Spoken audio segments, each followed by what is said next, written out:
श्री साईं बाबा की पावन नगरी शिरडी में Shri Sai Baba theme park the wax world. इस भव्य समारोह का शुभारंभ जल संसाधन मंत्री माननीय नामदार श्री राधा कृष्ण जी विखे पाटिल साहब के शुभ हस्तों से फीत काटकर और दीप प्रज्वलित कर किया गया। इस अवसर पर प्रमुख अतिथि के रूप में माननीय श्रीमती शालिनीताई विखे पाटिल, आमदार वैभव पिचड़, शिरडी के प्रथम नगर अध्यक्ष कैलाश बापू कोते तथा पूर्व उपनगर अध्यक्ष अभय भैया शेलके उपस्थित रहे।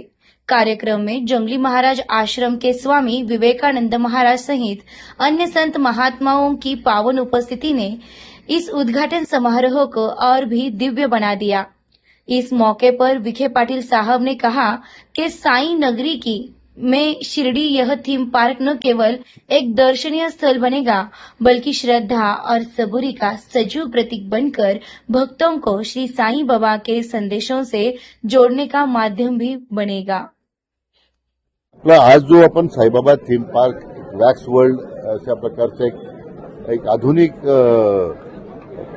प्रकारचं आर्ट गॅलरीचं उद्घाटन आपण आज केलंय आणि मला वाटतं देशामध्ये अशा पद्धतीची आर्ट गॅलरी ही एकमेव असली पाहिजे असं माझं मत आहे आणि अति सुंदरपणे त्याची आखणी केलेली आहे। आपण काही वर्षांमध्ये पाहिलं की जागतिक दर्जाच्या प्रमाणामध्ये जे आध्यात्मिक कॉरिडॉर उभे राहत आहेत, आता वाराणसीचं कॉरिडॉर उभं राहिलंय, काशी विश्वनाथचं असेल किंवा महाकालेश्वरचा आपलं उज्जैनचा कॉरिडॉर आहे, आता त्र्यंबकेश्वर कॉरिडॉर उभं राहत आहे।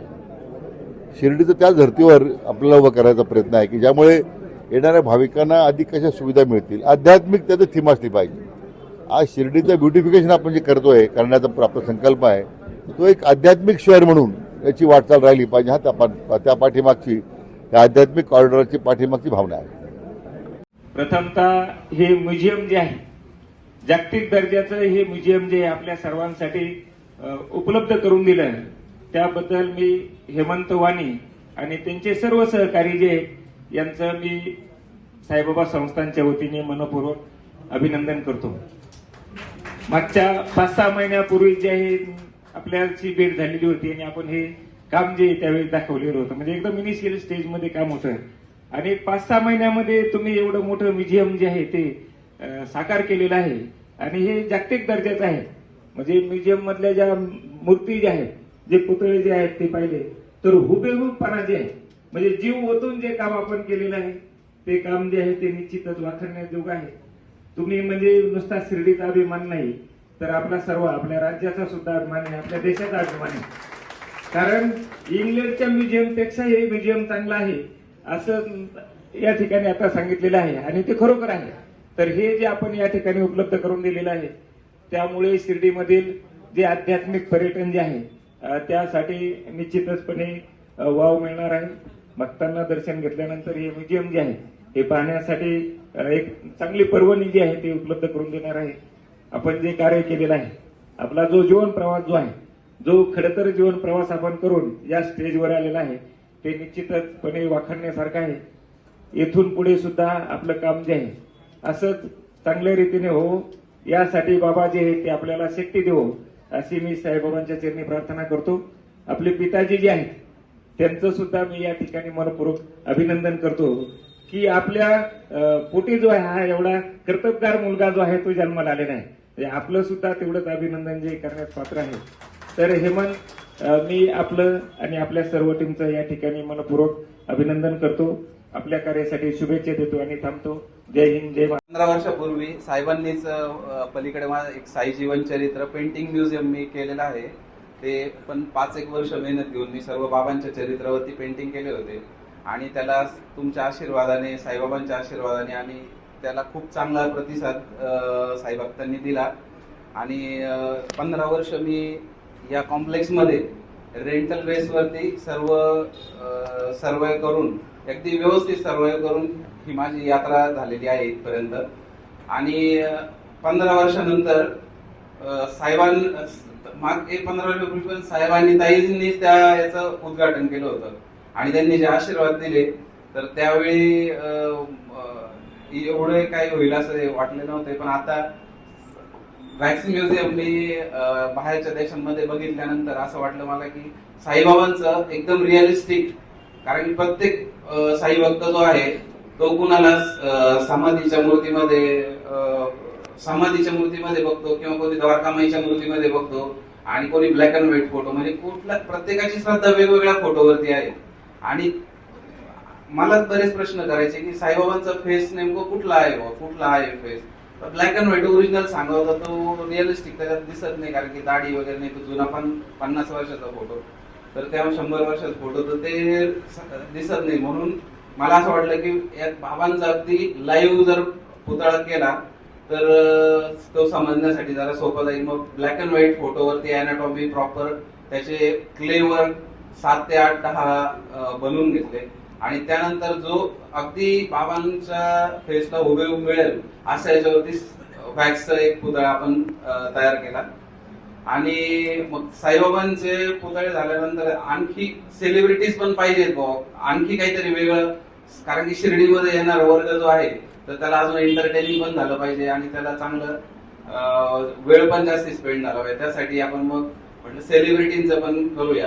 तर आपल्या महाराष्ट्राचे जे सेलिब्रिटी आहेत, तर पहिलंच ते सेलिब्रिटीचं नाव समोर आलं तर ते नामदार साहेबांचंच आलं. आता मी ऍडव्हर्टायझिंग व्यवसाय पण केलाय 5-10 वर्ष. साहेबांचे भरपूर मी फ्लेक्सचं पण काम केलेलं आहे, पण साहेबांनी कधीच फोटो म्हणजे असं कधी फोटो सेशन करून नाही घेतलं. त्यावेळेपासून ते जे नॅचरल येईल ते येईल असेच फोटो. तर आता तेव्हा फोटो जर असे काढायला दिले नाही साहेबांनी तर असं कसं देतील वो काढून. म्हणजे मग मी ताईंची मदत घेतली, ताईंना कॉल केला, म्हटलं असं असं करायचं आहे. तर ताई म्हणजे बघ बोले तो आता काय करायचं ते, मी पण नाही तुझी काही हेल्प करू शकत आहे, पण ते परेशजींना भेट म्हणे तू आणि मी सांगते फोटो कसे. आता परेशजींना फोन केला तर ते म्हटले की साहेब काय फोटो सेशन करणार नाही म्हणजे फोटो सेशनला ते, पण तरी त्यांनी खूप छान म्हणजे त्यांना सांगितलं होतं. तर त्यांनी मला 1 महिन्यामध्ये साहेबांचे वेगवेगळ्या अँगलने त्यांना न कळू देता फोटो मला पाठवले. त्यांचे मी धन्यवाद देतो परेशजींचे. आणि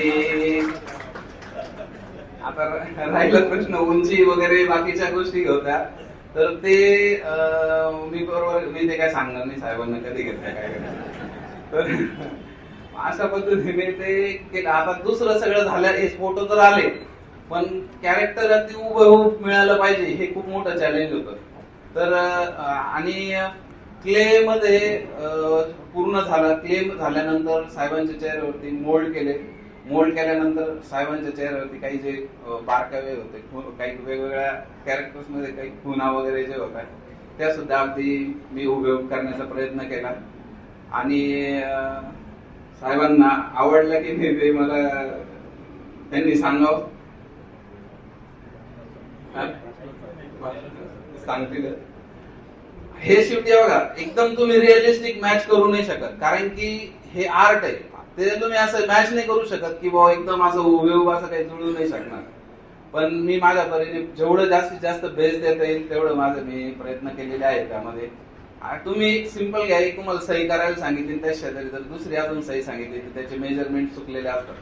म्हणजे एक्झॅक्ट तुम्ही सही सुद्धा तुमची सिमेट्रिकल करू नाही शकत. हे पोर्ट्रेट आहे, म्हणजे तुम्ही काही गोष्टी चुका झाल्या असतील तर त्याचे मला माफ करा त्या गोष्टीसाठी. साहेब तुम्ही माफ करा समजा काही मागे पुढे एरर झालेले असतील तर. पण नातू आले होते दादांचे चिरंजीव, तर त्यांनी पहिल्या क्षणामध्ये आवा केलं आणि साहेबांचा हात धरला. मी म्हटलं आता साहेबांना बोलवायला काय, माझा फुल कॉन्फिडन्स वाढून गेला. साहेबांच्या मोबाईल नंबरवर कॉल करून टाकला कधी येतात म्हणून, डायरेक्ट कधी हिंमत नाही माझी होत पण करून टाकला असं.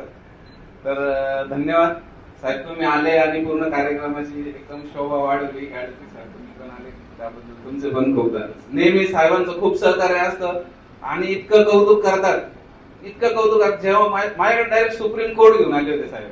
मी इतकं म्हणजे हे झालो, इतकं मला हे झालं की म्हटलं साहेबांनी काल गॅलरी बघितली, आज लगेच सुप्रीम कोर्ट आले.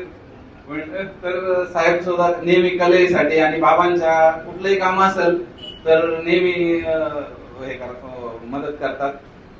बापूंनी पण खूप मदत केली. म्युझियम होण्याच्या अगोदर साहेबांनी काय काय करायला पाहिजे तर तुम्ही बापूंनी सांगितलं स्टार आपल्या इथले विके साहेब आहेत, त्यांचं करून टाका माहिती काय. तर त्यामुळे बापूंचे आभार गाईड केल्याबद्दल. धन्यवाद.